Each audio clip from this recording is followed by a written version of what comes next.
د غل نه لاس ولې کټ کیږي؟ وای دا د انسانیت نه خلاف دی. دا انسانیت اوس چې دی نو ده وپېژنده او الله تعالی ته انسانیت نه معلوم چې د غل نه لاس کټ کول دا چې انسانیت نه خلاف دی.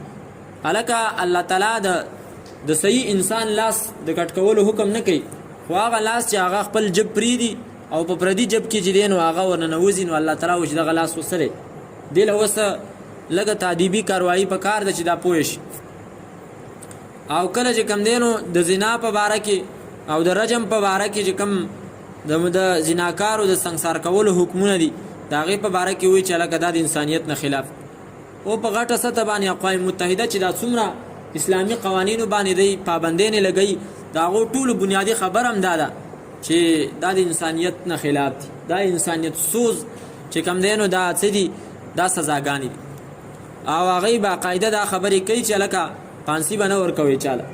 ولې به نه ورکوي؟ وایي دا د انسانیت نه خلاف دي.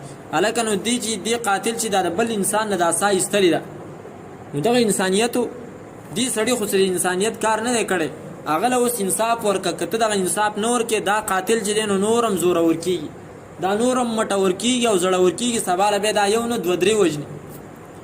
نو څو پورې چې په دې باندې عمل نه شوی نو هغه وخته پورې چې دی نو بیا سره انصاف راځي نه. کتب علیکم القصاص، الله تعالی فرمایي په تاسو مې سزا بدل اخیستل چې دی نو هغه لازم کړي. دا بدل اخیستلو کې فایده څه ده؟ الله تعالی فرمایي ولکم فی القصاص حیات، ستاسو د پاره په دې کې چې دی نو ژوند د امن دی. اوس په کومو ملکونو کې چې د قصاص اخیستلو دا قانون مضبوط دی هلته امن دی، هلته د مسلمان وینه محفوظه ده، هلته چې کوم دی نو د مسلمان مال محفوظ دی. چې په کوم ځای کې د غل نه لاس کټ کېږي دا خو عجیبه قوانین دي که نه، چې دلته اوس غلا وکړله نو صاحب دا اوس جیل ته که په کلونو به دا په جیل کې پروت دی. دا د غل څه زیاتی دی زیاتی، ځکه د غل لپاره دا سزا نه ده چې ته په جیل کې بند که. هغه نورم چې دی نو هغه زړه بړاس کوي، سبا له به راوځي نور قتلونه به وکړي، زړه به یې ډک شوی.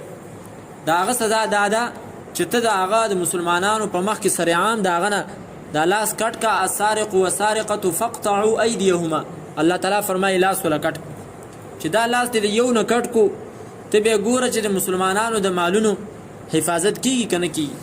بیا به دکانونه کولاو پراته خو څوک به د چا مال له لاس نشي وروړی. دا خو چې دی نو اوس تالي دونه غټې غټې تالي ورته پرتې او هغه هم ماتېږي. صحیح ده.